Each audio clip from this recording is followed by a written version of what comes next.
Merci d'accueillir Nathanaël Rochat. Bonsoir. Nathanaël, quelles actualités vous ont marqué récemment? Le soir d'Halloween, à Kourou, dans le Jura, un homme a menacé des enfants avec un couteau de boucher, créant l'effroi dans le village. Le mieux pour faire peur aux gens à Halloween avec un couteau, c'est si t'es pas déguisé. Selon les médias locaux, l'individu en question était énervé par le bruit. Peut-être qu'il voulait exprimer son Kourou. Ah, c'est tout pour moi, vous avez... Alors, ouais, non, attendez. Son Kourou à Kourou, je pense que vous pouvez faire mieux, non? Ouais. La Suisse veut faire inscrire le yodel au patrimoine culturel immatériel de l'UNESCO. Rappelons qu'à la base, le yodel a été inventé pour rappeler le bétail dans les pâturages. Si vous aimez le yodel, c'est que vous avez l'oreille musicale d'une jeunisse. Voilà. Oui, je sais, chacun ses goûts, mais bon, le yodel, en tout cas, au niveau des paroles, il se fatigue pas trop. Hein. Mon amour, c'est la Suisse, la outil. Voilà. Ce qu'on préfère dans le yodel, c'est Mélanie Hoche, là. Oh la outil. Ouais, musique suisse encore. Notre vedette nationale, Nemo, vend aux enchères sa tenue portée lors de l'Eurovision 2025. Nemo a une voix incroyable, mais moi aussi, je pourrais chanter en alto soprano tout en haut avec un froc serré comme ça. Voilà. Moi, je préfère la tenue quand Nemo, il avait un look de véhicule mal déneigé, là. L'État de Vaud va donner 17 millions pour aider les vignerons vaudois. Oui, il s'agit d'un nouvel effort des conseillères d'État vaudoises pour soutenir la branche. C'était quoi le premier effort? Bah, ce qu'elles boivent. États-Unis, Donald Trump veut refuser les visas d'entrée aux personnes souffrant d'obésité.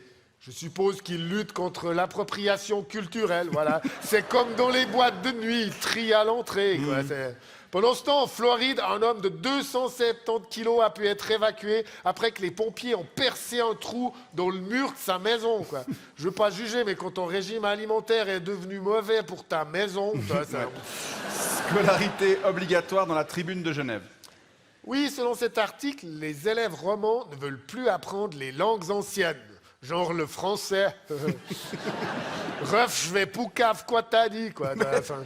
Non, il est évidemment question du grec et du latin. Mais bon, quand t'as 12 ans et on te propose d'apprendre une langue morte, c'est pas super vendeur. En plus, le prof de latin, souvent, c'est un curé. Donc, tu demandes à un prof de grec quels sont les débouchés si on étudie le grec. Oh, tu peux devenir prof de grec. Je veux dire. Un exercice de crise à l'échelle nationale maintenant. Une simulation de grande ampleur a été organisée pour tester les réactions de nos institutions impliquant la Confédération, les cantons, le Liechtenstein, les CFF, la Migros et les hôpitaux. Oui, alors je sais, pense que la Migros vient foutre là-dedans. Là, Puis quoi, après la Migros, exercice avec les cantons, les CFF, Ricola et Stéphane Eicher. Ils font quoi, la Migros, dans une simulation de crise, quoi. Ouais. On va devoir simuler une augmentation de nos marges. Hein. Puis les CFF, c'était quoi leur scénario fictif au CFF? Aujourd'hui, il n'y a aucun retard sur le réseau. Enfin, la Suisse, on a un allié, le Liechtenstein, tu vois, on est bien, quoi. T'as l'OTAN, Chine-Russie, puis l'axe Suisse-Liechtenstein-Migros, là. Évidemment, à peine démarré, l'exercice de crise a été stoppé par une vraie panne informatique. Voilà, chers dirigeants, pas besoin d'inventer des crises, il y a tout ce qu'il faut dans le pays. Ouais. D'ailleurs, selon un sondage, Martin Pfister est le conseiller fédéral préféré des Suisses. Oui, c'est quand même symptomatique que le ministre préféré des Suisses soit celui qui n'a encore rien eu le temps de faire, quoi. Guy Parmelin est deuxième. Je pense qu'il profite du fait que les Suisses allemands ne comprennent pas ce qu'il raconte. Nous non plus, d'ailleurs. On parle d'écologie maintenant.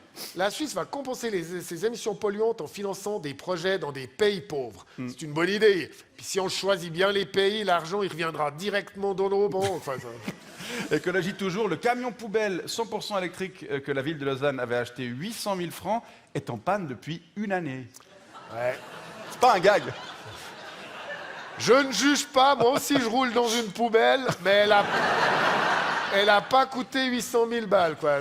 Ce camion était pourtant prometteur, moteur 600 chevaux, batterie avec une autonomie de 400 km. Je pense qu'on avait mal compris, 400 km c'était en tout, quoi. Enfin, c'est bien de penser à l'écologie, mais pas si on achète des véhicules jetables, quoi. Là, selon les services communaux, la réparation pourrait coûter 200 000 balles, quoi. On croirait entendre mon garagiste, quoi. Enfin, Crise du crack, Lausanne veut limiter l'accès de ces structures aux toxicomanes vaudois. Ouais, je sais pas comment ils vont faire le tri des Vaudois à l'entrée, quoi. Bonjour, est-ce que vous savez ce qu'est une panos? Tu vois, en effet, selon les chiffres, près de la moitié des utilisateurs du local d'injection ne viennent pas du canton de Vaud. C'est quand même la preuve que Lausanne sait régler des problèmes. Chez les autres, d'accord, mais c'est déjà ça, quoi.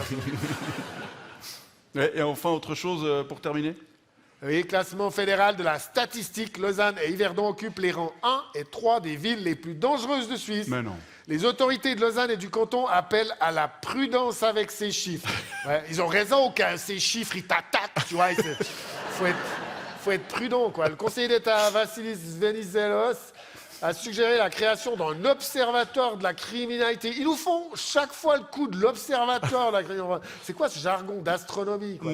Il a qu'à prendre des jumelles puis observer depuis sa tour d'ivoire. Voilà. Merci beaucoup, Nathanaël Mais je vous en Rochard. prie, voilà.